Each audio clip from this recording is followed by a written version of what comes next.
Yo, what is up, everybody? So let's go back again. Another chapter from the story titled Don't Turn Around 2, written by Jacob Harris. Remember to use the links in the description below. Show love to the author, like, comment, and subscribe. Chapter 8. At the instance of Shin, the group headed back to the cliff. Shin had made it no secret that he was obsessed with Dr. Nishimura's notes on the place. Believe there might be something in Nishimura's notes about why this place has become cursed. That might be the key to defeating Hana. Does he explain the history of this place? Asked Sayuri. Nishimura did. Early in the Edo period, this was a bustling port city. Many ships from the west came to trade their goods with Japan.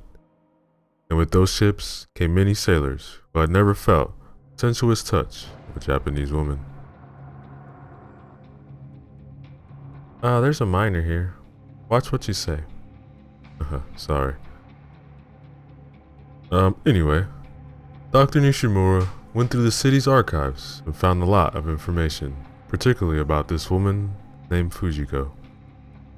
No surname given. She was a young woman when she married a wealthy merchant many years older than her.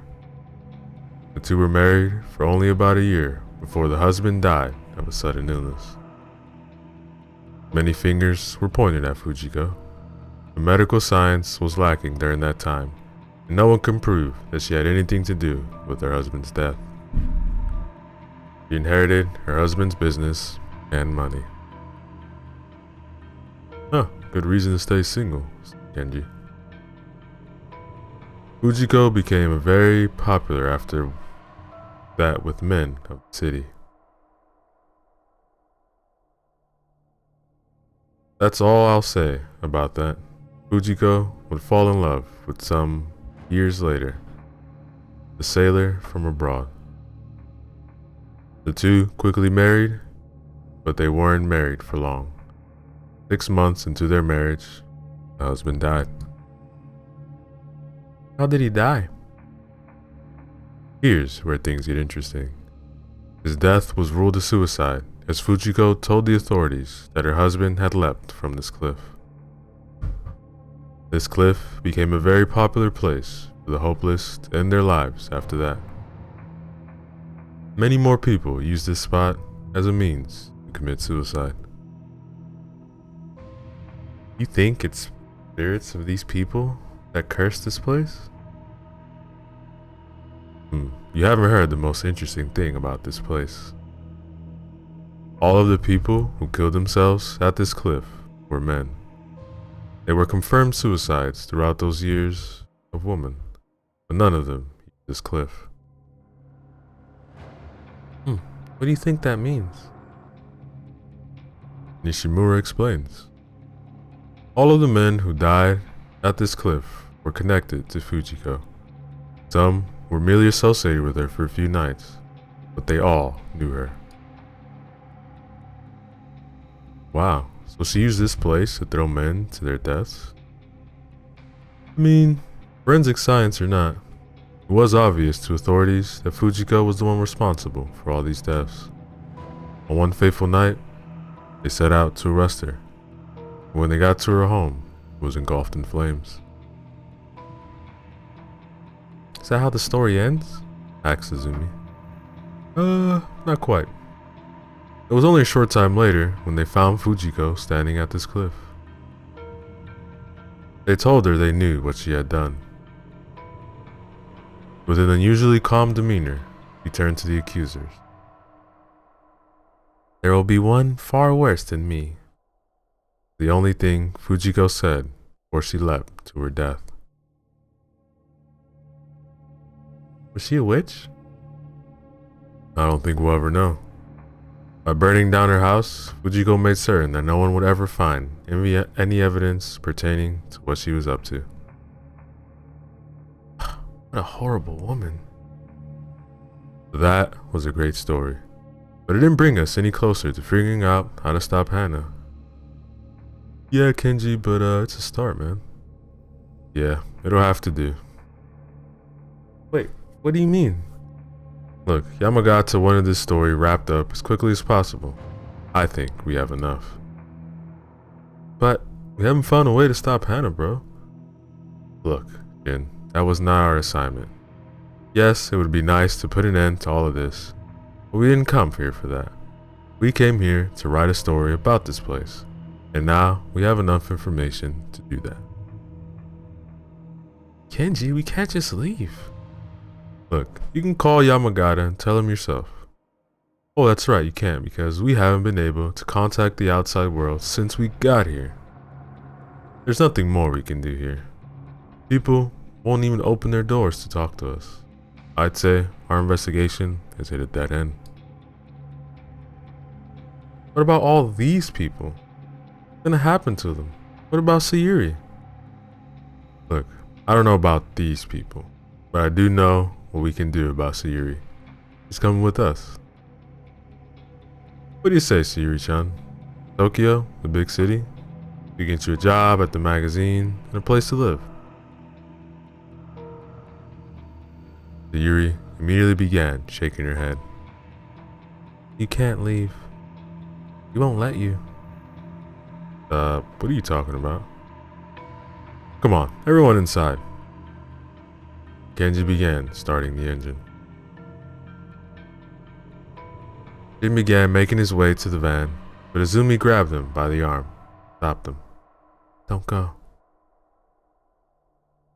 You know, Kenji brings up a good point.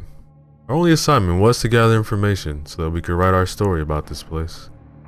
If anything, more exposure for this place could lead to a way to put an end to Hannah. Shin, we can't let all these people die. Well, there's really nothing more we can do to help them. And with that, Shin made his way to the van and climbed into the back seat. Come on guys, if we leave now, we can get back to Tokyo before midnight. Izumi began shaking her head. We can't leave yet. Alright, suit yourself. I'll send someone to pick you up in a couple days.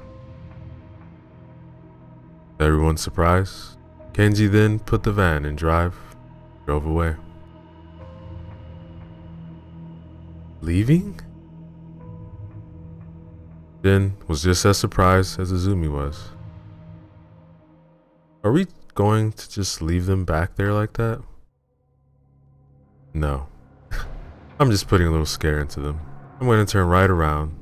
They'll trip over their own feet trying to get back to the van. You'll see. Ah, the art of psychology. Kenji drove a few blocks away before turning the van around and heading back to the girls. Jin's heart sank when he found a girl in a school uniform now sitting beside him. He began shaking horribly and could barely muster the ability to speak. Anna flashed a fiendish grin at Shin before turning her attention to Kenji. Ugh, such a naughty boy. You're trying to take my Sayuri away.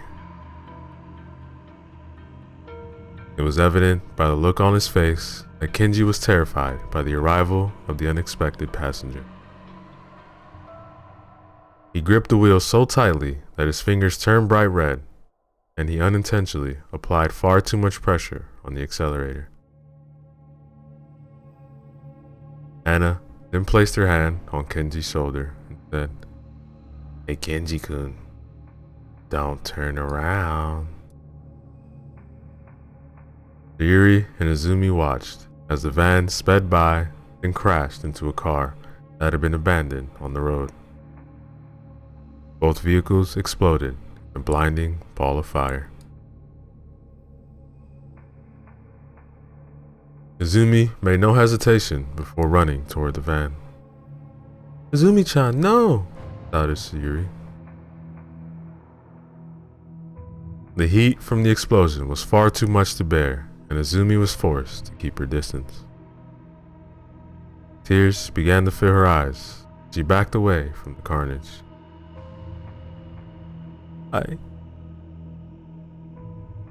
Izumi! Screamed a horrified Sayuri. As she backed away from the carnage, Izumi was forced to come to an abrupt halt when she backed into someone. Hey, Izumi-chan. Don't turn around. When Izumi made the horrendous mistake of turning around, he immediately crumpled to the ground, the life completely drained from her. Izumi-chan, no. From out of nowhere, a hand came to rest on Sayuri's shoulder. They shouldn't have tried to take you away from me. The nerve of some people.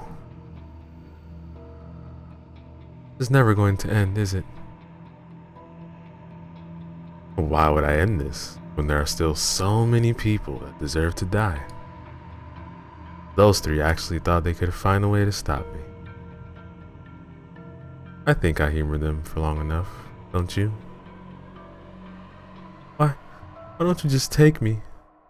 That would put an end to all this. You'll have your revenge. Sayuri-chan. We've been over this so many times already. You'll die only after I've killed everyone. Therefore, you should consider yourself the luckiest person on Earth. No harm can come to you until I've had my fill. I know how to stop you. No, you don't. If you knew how to stop me, you would have done it by now. I know you too well to know you wouldn't hesitate. Anna then made her way behind Sayuri again. Sayuri-chan, you shouldn't try to make new friends. Some of us are supposed to be alone. When Sayuri spun around to face Hana, her one-time friend was nowhere to be found. Now, ladies and gentlemen, is the end of Chapter 8.